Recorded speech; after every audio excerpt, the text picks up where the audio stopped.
Welcome to the NBA Coast to Coast podcast brought to you by thelines.com. Coming to you from the West Coast, Josh Lander, joined by Nate Weitzer. He's on the East Coast, and we're rolling along here with a Saturday Game 6, Thunder and Mavs back in Dallas.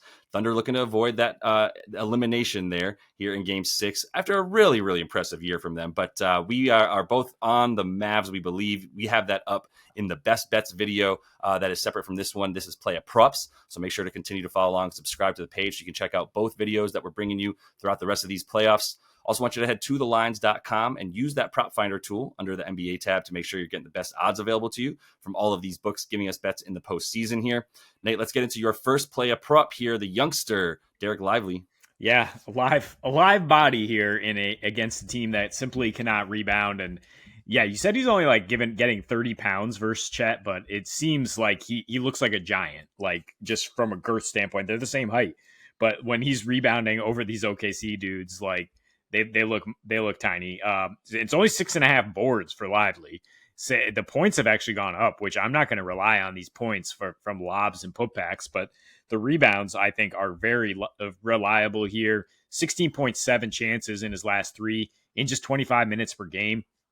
Both teams are at nearly 60 defensive rebound chances per game in this defensive series. So you get, and OKC is just not crashing the boards at all, especially in Dallas. They're just getting back, right? They're emphasizing that transition D. We talked about how like Gafford or other dudes might kind of defer to Luka and let him grab the ball and initiate the offense. And that's why he's been getting so many boards and he's the favorite to lead the game in rebounds. But Lively was not having that in Game 5. He grabbed 7 of his 9 defensive rebound chances for 77% rate. I mean, he has 2, and then he has at least 2 offensive rebounds in every game of the series. He has 10 in his last 3, as he's just brought this huge energy. Plus 22 in the last game. And Gafford, our guy, was minus 10. Just throwing out the raw numbers there. But Lively is, I believe, plus 45 for the entire series. Like, he is just like the TJ McConnell / Obi Toppin to this Mavs squad, where he just comes off the bench and kind of takes over the game by just taking up so much space on both ends and cutting off the lane defensively for OKC, grabbing boards on offense, and just being a big matchup problem for a small OKC squad. Yeah, I like it. Yeah, he's actually, I'll call him the better option in this series. He's been playing a bit better. I mean, Gafford hobbled a bit by the pinky, but you no longer worry about that. You do feel like you have a good sense of this and fourth quarter stuff, man. He's been in there for the fourth quarter a bit more than Gafford has been so far. So I think you can rely on those minutes and kind of rely on, if it's a close game at the end, they still seem to prefer Lively right now to Gafford, which I think is really interesting. I mean, I'm not questioning Jay Kidd anymore. Gone are the days that he is sort of a pincushion for our jokes about coaching anymore. He's been doing a great job, and this Lively call for this series as well has been really, really effective. So I'm going to go to SGA. I'm going to take the assists. I know you mentioned like the rebounds and assists. Once you get up to needing 13.5, 14.5 in some places, like it's a little bit scary for me, but I think the dimes will be there a bit more in this game as I look for a little bit more positive regression. And he's still got 8 in the last one. He's gone over 3 of 5 in this series. In terms of the over 6.5, can't believe this is actually at 5.5 for a little bit before he just kept crushing this number in this series here. But averaging 7.2 assists per game and still getting plus money at plus 102 on DK for him to get 7 here. Yeah, I like it. The potential assists are at 14.5 per game. And one of the things that I really honed in on, more possession for Chet has meant more drives, which has meant more passes off his drives, but also at a higher frequency. He's passing at 42.7% of his drives in this in the playoffs as a whole. During the regular season, that was at about 37%. So he's, when he averaged about 6.2 assists per game, it's gone up a full assist per game here in this series because of the fact that he's driving more, passing more off of his drives, and that's by design by the Mavericks, obviously. Now, guys need to hit their shots. They went 10 for 40 last game, and he's getting a lot more kick outs on his drives than he is lobs to an easy play from somebody like Chet. But at the same time, like those threes are very open, and that's also by design from the Mavs. But I'm gonna bank on them doing a little bit better than the 25% of the threes that they hit in this last game for this Thunder squad. That's too low. I mean, they're a 37. They were like fourth in the league during the regular season. I know it tightens up during the playoffs, but they're still fourth in the league in 3-point percentage during the regular season. So I'm going to bank on them shooting a bit better, even though this whole series has been tough for them. They've had a couple moments, still getting at about 37.5% or so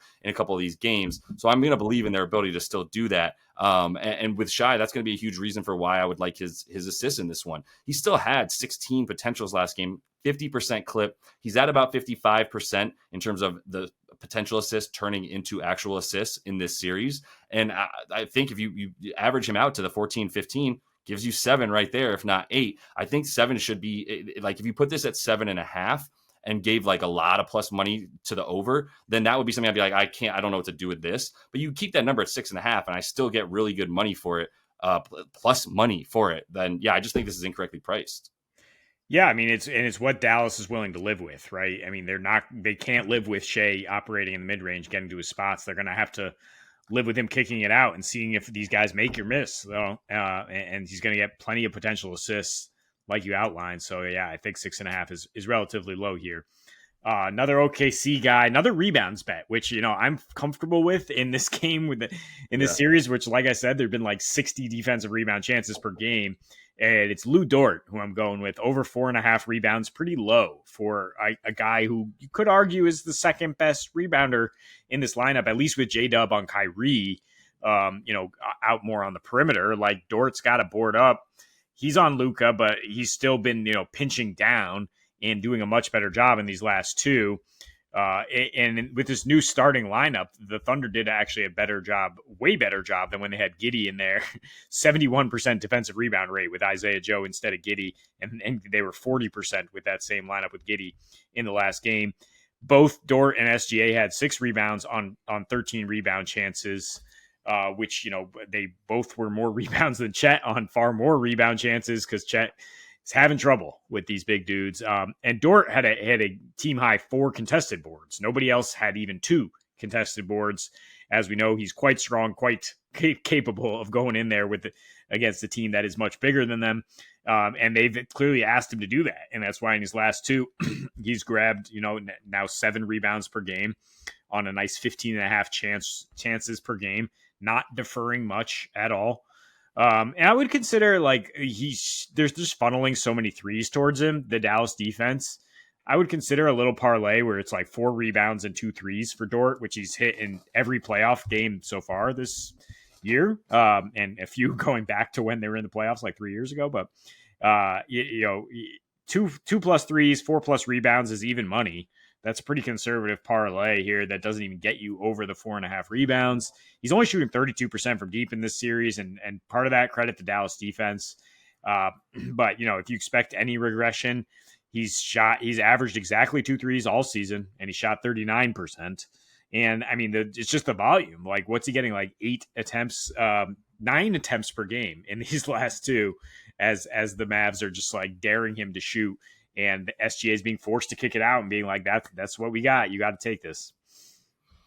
Yeah, I think it's a good look. I mean, he's always been a beast in terms of his going to the glass and trying to get those boards. So I have no problem with that. And the way that the matchup is working for him as well, like you were saying, then it puts him in a pretty good spot to grab that. It's got to be a point of emphasis as well for everybody not named Chet to be like the rebound getter, as we keep saying here. So he's going to be one of those dudes for sure. J-Dub in there as well. In that situation, he actually had a down game in terms of his rebounds last game. So would also look at him. I think they're both good for it. And yeah, I mean, Dallas playing slow, choppy ball, gonna miss a good amount of shots as well. Neither team playing well on offense efficiently at all. So the rebounds are obviously a continuous go-to for us. A man here who I'm going to finish up with has given everybody plenty of rebound chances, at least last game. That's Isaiah Joe. But I'm going to take him for over 1.5 threes at -105.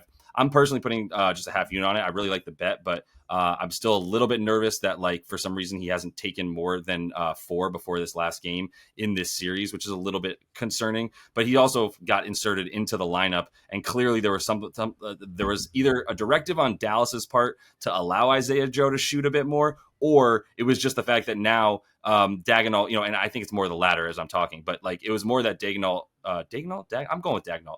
That Dagnall, he basically, when the switch from Giddey to Isaiah Joe resulted in, okay, well now our secondary ball handler, if you will, or tertiary, however you want to consider him, next to J-Dub, like he doesn't have to go stand the corner the way Giddey did. He can still play above the break and be a good outlet for Shai to get the ball to him. So the minutes for him were also came alongside a clear directive from the Thunder side to be like, Isaiah, we're going to need you to get in position for Shai when he goes on those drives, and 2 or 3 dudes, come off of the 3-point line to help collapse down on him. And really, I mean, that's they're almost playing a 1-1-3 defense, which allows you, if you can hit a wing 3, to get a lot of wing 3s. And Isaiah Joe only took 2 from the corner in the game the other day. Everything else was from above the break, either because Shai was on the wing and then passed that thing back to the top of the key, or Shai's at the top of the key trying to go down the middle, and now he has the opposite wing open. And that's where Isaiah Joe is consistently standing. It is a little bit PJ Washington-esque, actually, if you think about it. Like PJ Washington is always finding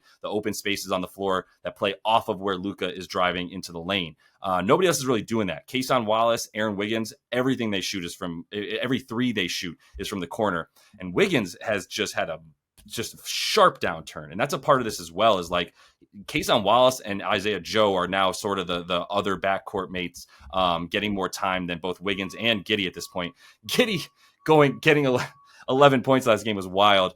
He found some right spots, but he continues to be a problem because if you look at the shape of the offense when Giddey's on the floor, I don't know what they could possibly be running. It's not a basketball set. It's like Giddey standing around being like, where do I go? I can't go to the 3-point line anymore. So now I'm just awkwardly standing next to the free throw line. I don't know what to do. That's why he keeps getting 10 to 13 minutes. Even when you see a line that seems like, wow, he played pretty well. He got 4 boards. He had 11 points only in like 13, 14 minutes. Yeah, but the plus minus number is bad for a reason, man. It's because this offense is just stagnant poo-poo when he's on the floor. It's just that simple. So Isaiah Joe opens that up. I'm projecting him to get another 6 threes. I think 8 was a little bit inflated. I don't think Dallas has a problem with that, but if he's going to, you can't give him, it doesn't seem like I can project him for more than 25 minutes as like a ceiling. And it's probably more likely that he's closer to 20 than 25. So I can't see his attempts getting too much higher or any higher than 8. And I really see them closer to 6, but 33% of his threes. Yeah, I'll take that for minus 105 from Isaiah Joe. Yeah, he was a 41% 3-point shooter this year. It's like absolutely fantastic.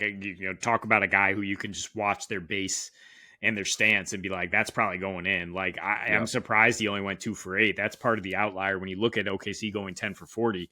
Like, where'd that come from? Well, it's like, maybe that is some of the inexperience, some of the nerves at home, or kind of Dags going too late. Like, this guy needs to be in the starting lineup for spacing. And Isaiah Joe's now like, when did he learn about that? Like 2 hours before the game. So now he has like a little bit more of time to like understand he's going to be working with the first team and getting spacing off SGA and be ready to pull those. Yeah, 100%. So that's all the time we have for you in Player Props, though. Continue to follow along. We've also got Best Bets up in a separate episode for this game here on Saturday. We'll be coming back to you guys throughout the rest of the playoffs. So until we see you next, happy betting.